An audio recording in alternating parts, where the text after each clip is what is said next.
Hey, welcome back to RamZland. Today we're going to demonstrate thermal expansion. Check it out. All you need for this demonstration is a beaker of water, a ball and ring demonstrator, and a heat source. So one of the first things that you'll notice in this demonstration is that the ball freely passes through the ring. So it's almost the same diameter as the ring.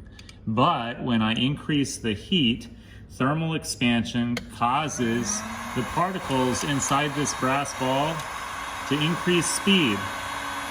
And as that happens, they start to move apart and they start to expand. If I add thermal energy to an ice cube, for instance, that thermal energy is going to cause the water to spread out and that ice cube will melt.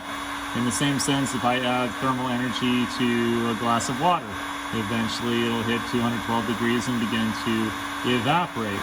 If I add thermal energy to this brass ball, in the same sense, its molecules are going to start to spread out and expand.